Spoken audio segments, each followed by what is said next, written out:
Après la page publicitaire, mais aussi les spots et annonces, place à la toute première rubrique l'invité. Et pour ce vendredi dans le Newsroom, je reçois pour vous Joseph Eka Amwanga. Il est cadre de l'UDPS, résident à Paris. Avec lui, nous ferons le point sur la politique sociale de priorité du président Félix Antoine Tshisekedi. C'est juste après ceci.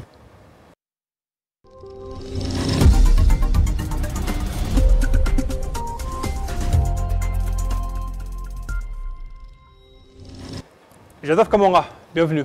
Bonjour Pati Boukina. Voilà, avec vous, nous allons faire le point sur l'actualité politique en RDC. Je rappelle que vous êtes résident à Paris, cadre de l'UDPS. Le président de la République devra désormais faire face aux différentes attentes de la population congolaise. La diaspora n'est pas, elle aussi, épargnée. Mais pour quelle contribution, c'est qui justifie votre présence dans ce newsroom, au-delà d'être un cadre de l'UDPS résident à Paris, qui est Joseph Kamanga? Alors, Joseph Kamanga est d'origine congolaise, né au Congo, précisément à Kananga, mais grandi. J'ai passé une partie de ma jeunesse à Kinshasa parce que mon père fut un fonctionnaire et haut fonctionnaire.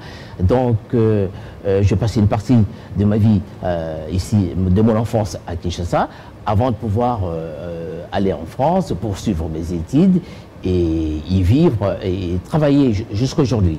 Donc, vous pouvez peut-être vous en douter que plus de 30 ans, environ 40 ans en France, eh bien, j'ai peut-être pu être en quelque sorte français, mais peu importe, nous sommes la donne à changer. Je pense que nous, on est étant origine du Congo, je me sens très bien dans ce pays et je suis congolais.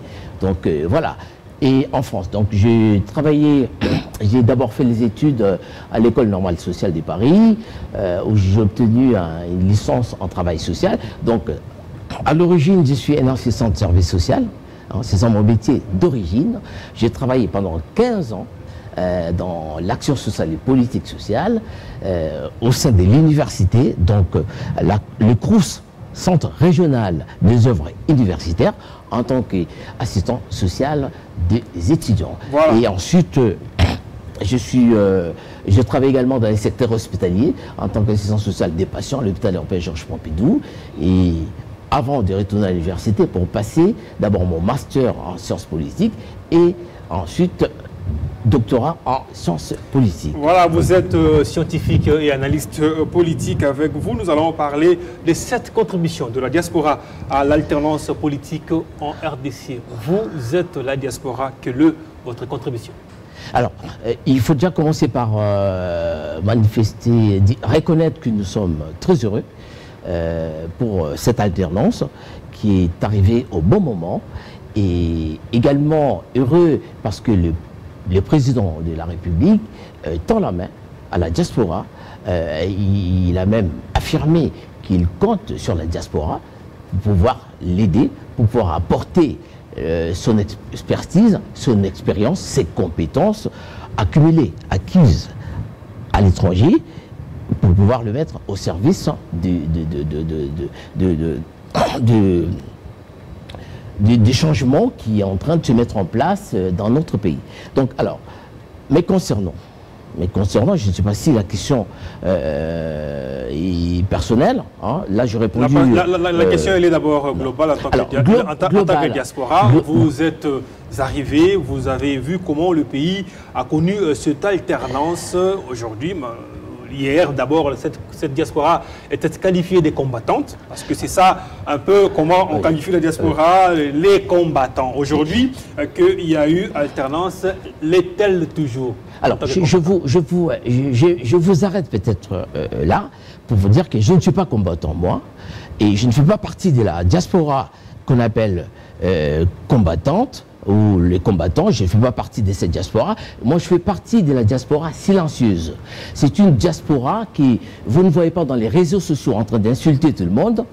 Hein. C'est une diaspora qui est constituée des cadres qui travaillent en France, en Belgique, des médecins, des professeurs d'université, d'ingénieurs.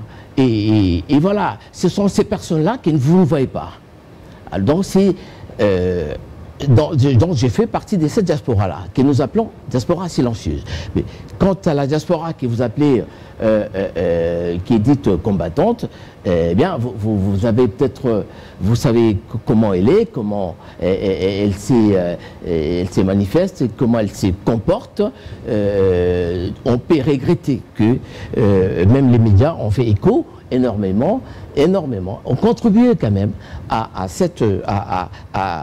édulcorer l'image de la diaspora congolaise en faisant des gros plans, des émissions, de relayant des images de la diaspora, cette diaspora que vous appelez combattante, qui, à mon avis, on va peut-être rentrer dans le détail, parce que étant un ancien assistant des services sociaux en France, et rare d'assistants des services sociaux en France noirs d'origine congolaise, j'en sais beaucoup. Je vous en parlerai énormément, si vous permettez bien, au cours de cette émission.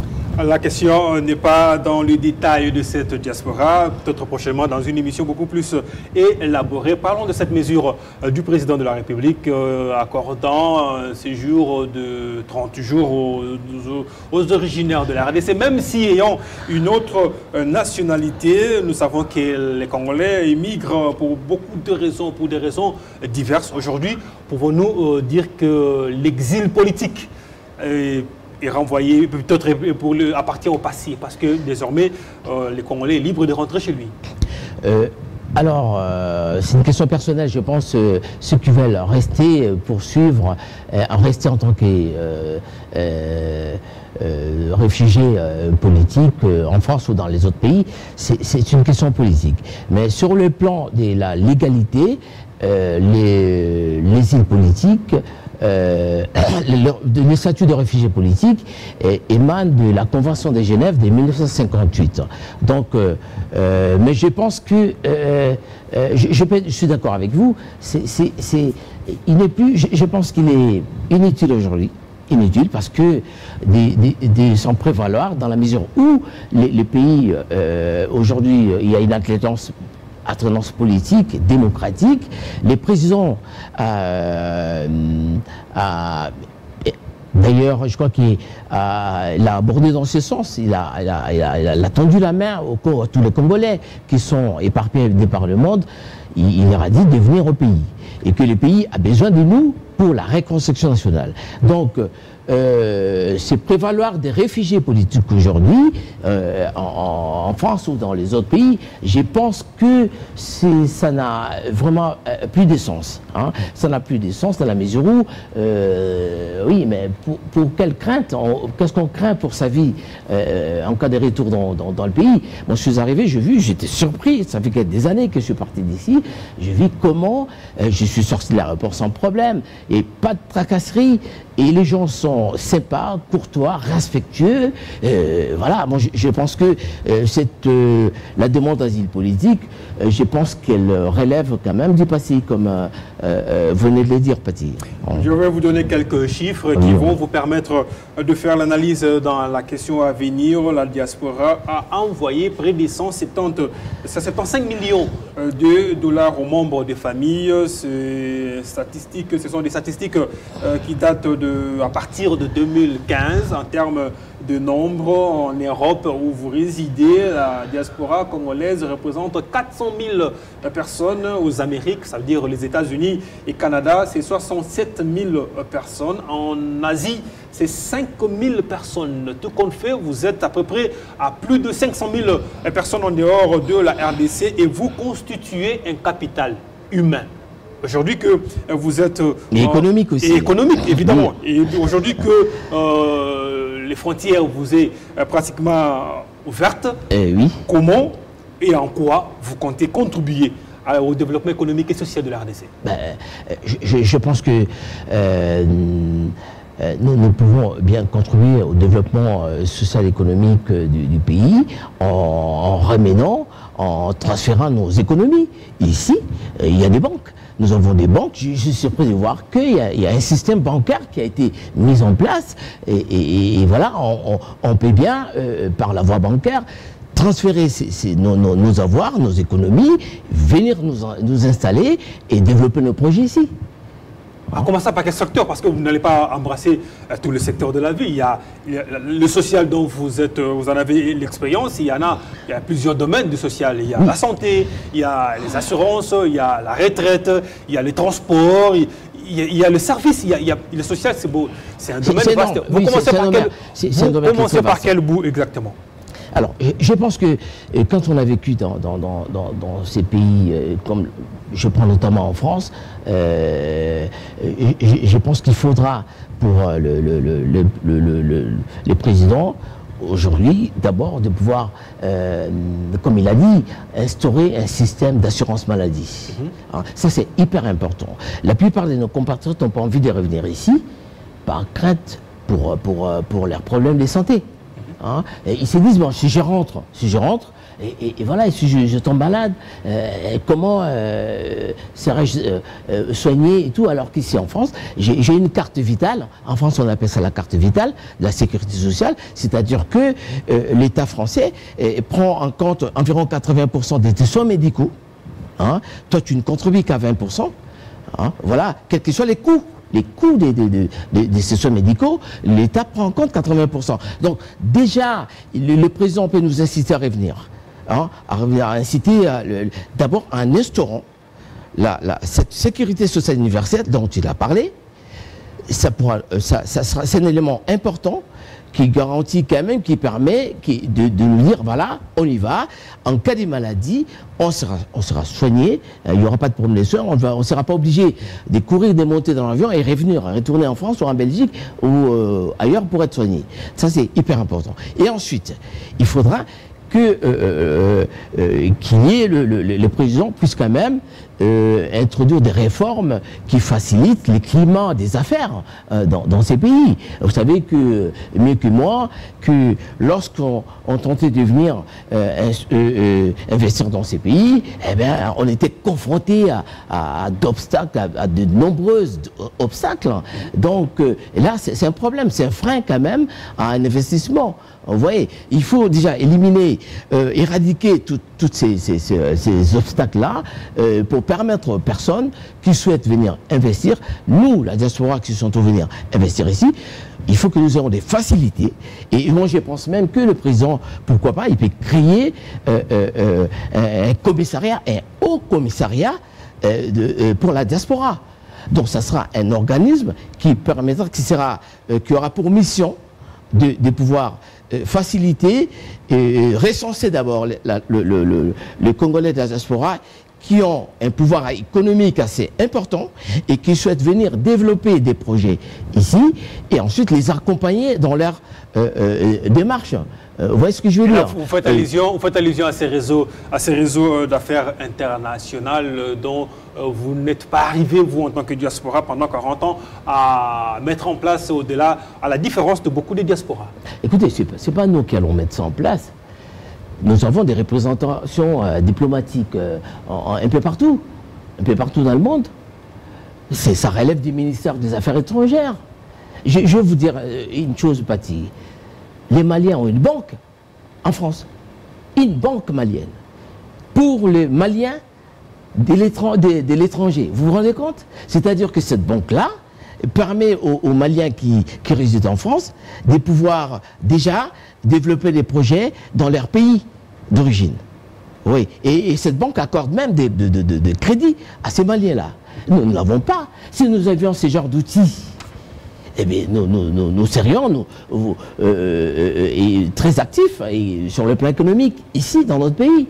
Donc, il y a un problème, je pense que ça relève de la politique qui n'a pas été mise en place et que nous souhaitons que dans ce nouveau, j'appellerais nouveau régime, je souhaite que ce nouveau régime va penser quand même à réformer cette situation, à s'occuper beaucoup plus de la diaspora en mettant en place des outils, des mécanismes assez fiables. Vous me direz qu'il existait un commissariat, je sais pas, un ministère... Le ministère congolais de l'étranger. Voilà, mais inexistant. Inexistant, ces ministères des Congolais de l'étranger. Inexistant. Vous voyez ce que je veux dire, hein? Donc, on va finir avec cette préoccupation, oui. beaucoup plus dans votre secteur de sécurité sociale. Vous en avez une expérience et qu'est-ce que vous comptez exactement apporter à ce qu'il y a comme ici, sécurité sociale en RDC? Alors, moi je dans le domaine de la sécurité sociale, je compte créer une mutuelle. Qui permettra, qui va travailler avec les entreprises, publiques comme privées. Alors, cette mutuelle permettra aux salariés de pouvoir se faire soigner. Lorsqu'ils sont malades, de se faire soigner, eux et leurs ayants droit, donc eux et leur famille. Et voilà, de se faire soigner sans problème, moyennant une modique contribution mensuelle. Voilà, cela dépendra des négociations que nous mettrons en place avec les entreprises publiques et privées. Et qui donc, voilà, c'est déjà important parce que la santé, les domaines de la santé, c'est un problème sérieux dans notre pays. Et figure-toi que nous avons un système de santé qui date de la période coloniale. Les systèmes de santé actuels. Alors qu'en France, chaque 2 ans ou 3 ans, il y a une loi qui réforme les systèmes de santé. Vous voyez un peu? Donc, nous, pour pallier à tout cela, je pense que déjà permettre à nos compatriotes de pouvoir se soigner, hein, sans problème, moyennant une participation à cette mutuelle que nous allons pouvoir mettre en place chez nous. Ça, c'est le premier projet que nous avons, mes amis et moi, dans les mois à venir. Voilà, merci. C'est par ici que nous allons le quitter, le temps faisant défaut. Joseph Kamwanga, je vous dis merci. Merci également de m'avoir reçu à cette émission. Merci pour tout ce que vous faites. Et voilà, donc je suis très content d'avoir été sur votre plateau Pati Mokuna. J'espère que vous reviendrez pour d'autres émissions beaucoup plus élaborées pour parler de vos projets, mais aussi de la contribution de la diaspora. Sans doute. Cette première rubrique, l'invité, ça en est fini. Nous allons prendre une petite page publicitaire avant de recevoir le deuxième invité.